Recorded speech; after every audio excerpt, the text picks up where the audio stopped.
was a good time for your Harrison Ford take. That was sure. Or sorry, your Han Solo take. Okay, so we're like doing thematic discussions. I mean, like, so my thing with Han is a trope of character that I love so much, and I tend to, like, when I'm writing, one of my many things that I never get done writing, I love these characters that are. So Han, to me, I'm going to use like an analogy sort of, but in some ways I think this is like actually who he is. Han feels to me like a kid who grew up reading adventure novels and convinced himself that he was going to be that guy when he got Han Solo watched all of the Indiana Jones movies. Literally. So wait. So like I got an analogy. And James Bond. So he's like Flynn Rider. Yes. Well, Flynn Rider is totally a Han Solo. Like, absolutely. No, I agree with that. And I think, like, when you look at Han as, like, kind of this eternal adolescent who, like, is a construction. Like, his masculinity is this construction based on something already incredibly reductive. Like, there's a really... there's, like, a sympathy for him. Not that you're like, oh, poor baby, but, like... The moments when he feels insecure, you're like, oh, that's the veil dropping. That's him, like, unable to keep the ruse up anymore. And he really shows himself in Empire with this. And he shows himself again in Return of the Jedi. There are these moments where, like, he does a thing and then is like, I don't know. Like, he's like the luckiest dude in the universe, you know? And I don't know. My thing, the reason why Han remains one of my favorite Star Wars characters, despite being like a real scumbag sometimes, and like if I knew a Han Solo in real life, I would probably not hang out with him ever. Right. Right. But like, I agree with that. As a fictional construct, I think it's one of my favorite tropes of all time. This boy who wanted a bigger life so bad that he was going to make it for himself by hook or by crook, and he's been lying his way through the world as a person that he is not, and like burying himself under it. I got a question. I don't know that term. What do hookers have to do with anything? Who? You used a phrase and you said hooker. No, he said by hook or by crook. By hook or by crook. Hook. Oh, okay. I was like, what do hookers have to do with anything? Oh, come on. Han has been around the galaxy. Yeah, he's been around. Let's be real. Yeah. We see how he treats women. Yeah. But then, like, I'm going to say another controversial thing, which I want to be... How dare you on this should not be controversial. Star Wars podcast. On this should not be controversial. Of all podcasts. Of all things. My whole thing with Star Wars, okay, is that I think every Star Wars project is worthy of being somebody's favorite Star Wars thing. Yeah. I think Except for the last one. Yeah, I can't imagine that it would be... The Rise of Skywalker's for anyone. It's going to be for some like 12-year-old who's like, yeah, they should kiss. I have met people that's like, I love kissing. More kissing, please. How much did you love Luke and Leia's kiss? Let's rate that out of 10. Until everybody knew. Let's rate that one out of 10. Before I knew what was going on, I was like, great. Good kissing. I even mentioned this when we talked about it on A New Hope. It's as soon as Luke found out that was his sister, he was like, okay, that's weird. Yeah. Never mind. And then she does it again at some point. He's like, that's weird. I got to tell you something. Let's get coffee or something. We got a lot to go over. But like, I've met people who like love Rise of Skywalker in a way, and they latch themselves onto things like the Rey and Kylo of it all. There's like a couple things in there that they really, really feel passionate about. Mm-hmm. And on one hand, I'm like, who am I to tell you that you are wrong about what you love? But also, two, like, I think it made me realize, like, every Star Wars project is so different that, like, there is something in it for somebody. And it's the wonderful thing about the world that Lucas created is that anything can exist inside the world of Star Wars. And we say this all the time, like, well, I want to see a Star Wars rom-com or whatever. I don't think people really want to see that because that's like... Who's saying that? That's the Star Wars holiday special, by the way. Not what we love about Star Wars, but it's a world where where stories like that do exist. And so all of these different things, all of these different projects, all of these different like genre bends within Star Wars, I get why people love them, because it's giving them something that they're looking for. Yeah. And so I say this as a preface to like the movie Solo is a movie that I know people feel really divided on. It's a movie that I really like to watch. It's really fun for me to watch. I don't know how much I emotionally invest in it, but that read on Han, I remember watching it and being like, that's still Han to me. I get why. Mm-hmm. I know some people that don't like that performance or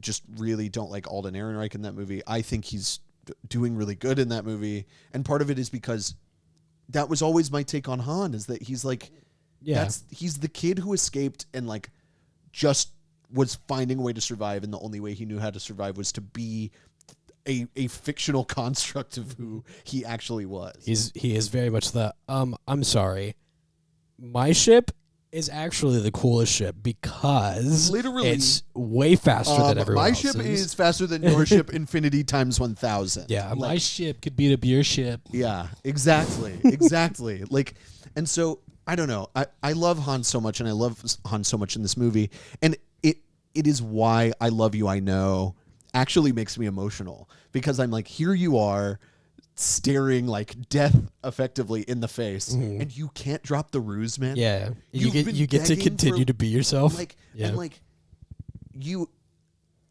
have this thing that you have clearly been begging for, this like affection, and you are going into the carbonite. Like, I mean, it's two things. One, you can't drop the ruse, but also like you're kind of putting your chitin on, you're putting your armor on emotionally, so that you don't like submit to the fear of what's happening. Because then the next time we see Han, not to jump to y'all's Return of the Jedi episode, whenever that's going to be, but like spoilers, next year actually. Like when we see him, he is like the most vulnerable thing you've ever. He's like a worm, basically. Like Jabba. Yeah, but yeah, sure, yeah. And big worm. Now I've got Dr. Worm by They Might Be Giants stuck in my head. I love that song. So I don't know. I like Han so unlocks everything I love about Han, unlocks in this movie in a way that like this is the movie that makes me love Han the way I do. Long-winded, but I feel that. That's my Han take. No, I can see that. So that Jarvis. Oh. When Hunter and I talk about movies, it's a lot like when you and I talk about movies. Yeah. Because very specifically, have you seen Last Night in Soho? Yeah, I have. So we did that as a review. He went into it going, I think it's a great movie, very fun. I think it's very enjoyable. And I went exact opposite. I said, no, it's bad. I feel like it's just objectively bad. And through the course of that review, that was actually like one of the turning points for our podcast, because that was the first time Jarvis went from, actually, I'm going to stick by liking this movie to, yeah, okay, it's bad. That's what Hunter does with me sometimes. Is I talk to Hunter and I'm like, I don't think I like this. I did the same thing with Promising Young Woman, where I was like, I just couldn't see it. And you were like, yeah, but it's not taking itself too seriously. You're just thinking about it too seriously. And I was like, you know what? Maybe I am. Yeah.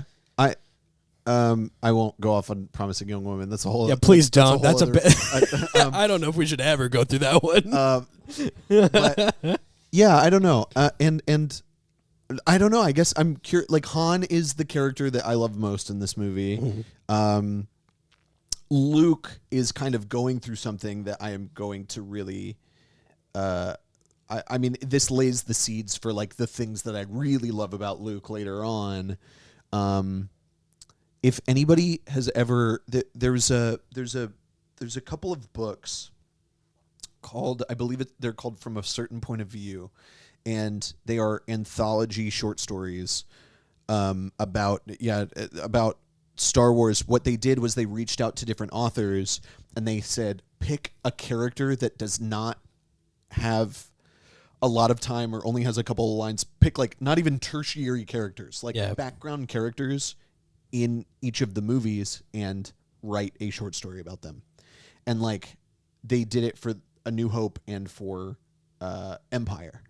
I don't know if they'll ever do them again. I hope they do, like, because these books are so awesome to see these artists and these writers like pick up these small stories and create these small stories out of nothing.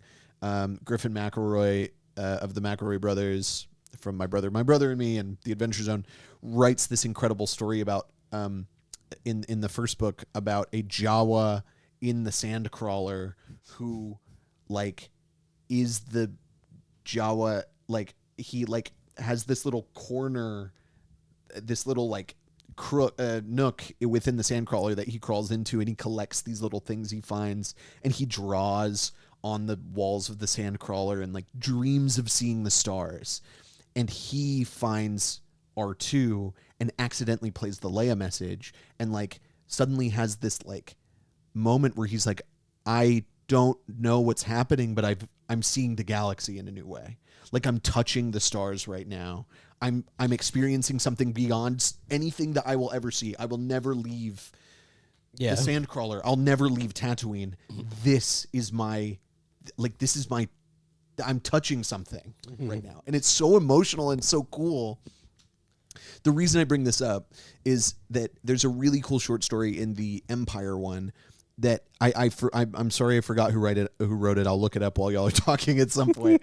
But like there's a really cool story about the cave on Dagobah being a sentient cave because it is full of the Force.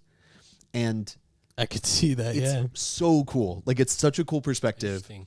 Very interesting. And like literally, so like if walls could talk is actually literal. yes, Yeah. like and like Luke journeys into the cave and has this vision of like of him being under Darth Vader's helmet and all of this stuff, right? Like that's where he has the little lightsaber duel. And I think about that a lot too. It's- Being under Darth Vader's helmet. yeah, we all want to be put on the cowl. You know what I mean?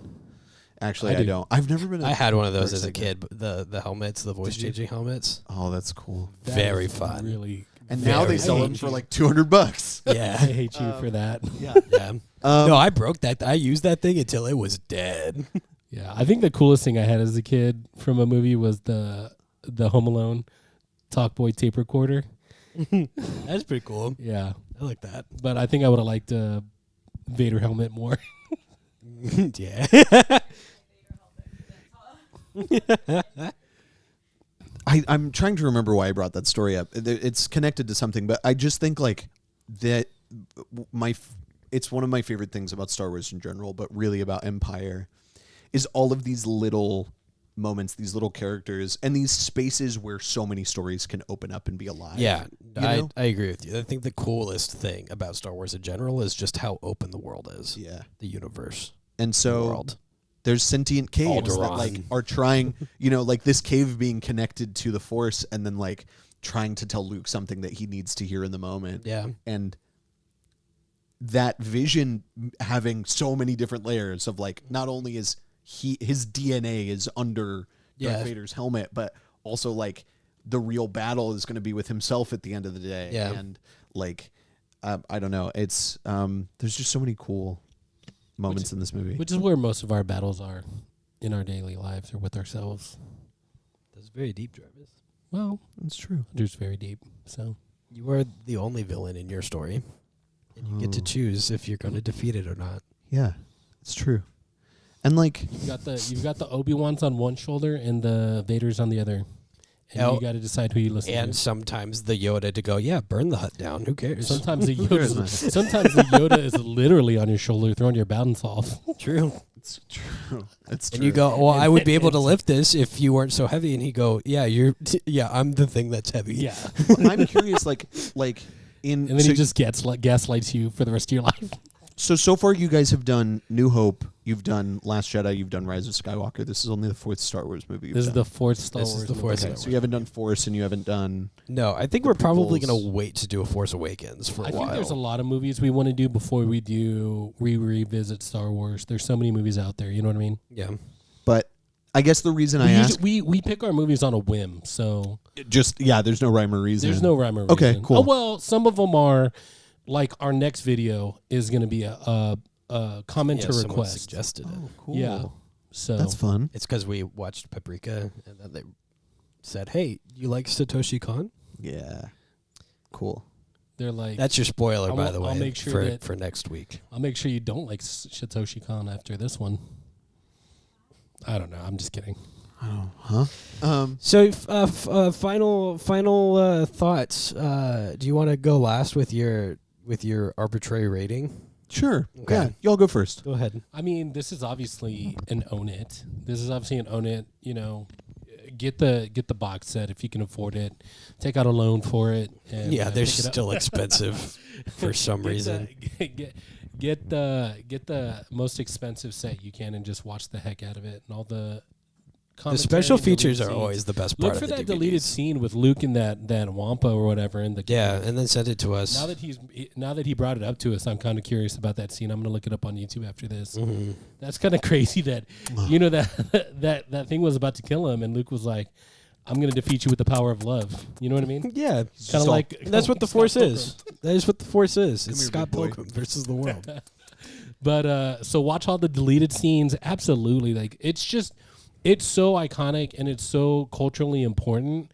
I think just to American culture, movie culture, pop culture, like it's so deep rooted in that you should own it. You must. Own it, you must. Your lack of owning this movie disturbs me. Yeah, I'd say own it too. It's one of those like, irregardless of how good or bad you think the movie is, it is just a part of film history as a whole, not just by virtue of its story, but like the innovations that it made in the whole process of making the movies. Own it. Watch the behind the scenes, because the little model kits that they use to make the spaceships and everything are so cool. And yeah, what Jarvis said. It's iconic, yeah. Okay, so this is the arbitrary rating system, Yeah. the ARS. Yeah. So it goes from don't watch it in the theaters, watch it, rewatch it, own it. Okay. Well, I mean, obviously, it's own it. I don't know. I think you guys made a really good point about it being like a culturally important movie. And I think for a lot of people, this is the consensus best Star Wars movie. Like, I think Yeah, this culture is Star kind of- Wars. Yeah. This is kind of like the definitive thing where they're like, everybody's like, oh, whoa, hold on, this is serious. Yeah. You know what I mean? It's not just A New Hope. Yeah, even in Deadpool, the first one. There's Oh, an yeah. Empire reference. Oh yeah, I mean, there's Empire references forever. I just think it's going to be like the most famous sci-fi movie ever made. Probably, yeah. Yeah. And I don't know. This is a movie that I like connect to a lot about, like spiritual journeys and emotional journeys and journeys of maturity. That like it is so much about these.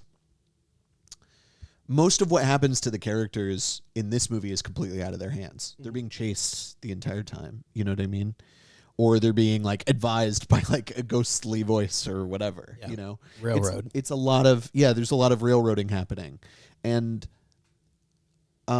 as a person who like has been through some things recently that like were totally out of my hands, and my has been through like several spirals, like there's something about this movie that I always come back to that is so much about like, okay, what do you do when everything's lost? What do you do? What other choice do you have, right? And the choices that they make to keep going, to stick together, to find ways to get through it together is, I mean, looking forward, right? Is, I don't know, really, really moving to me. And I just love these characters so much. We didn't talk a lot about Luke, but like Luke's whole thing in this movie is really important to me. I get it. Everybody's like, Luke's whiny. I'm like, yeah, Luke's us, man. When like stuff's happening and you're like, why is any of this happening to me? We're all like Luke at the end of this movie. We all could use a hand. It's true. And with that, I want to thank everybody for watching. and for commenting and for subscribing. Hunter, say you know what time it is. You know what time it is? You know what I'm referencing? Rhett and Link. Yeah, there you go. Okay, cool. Go ahead, do your thing. Yeah, I'll do my thing. Well, this was thanks for joining us for a very special episode where we have a guest, Hunter, and this is Full Time Movie Fans. We hope your day is everything you dreamed it'd be and more, and we'll catch you on the next episode. Like and subscribe, guys. Bye. Thanks for having me.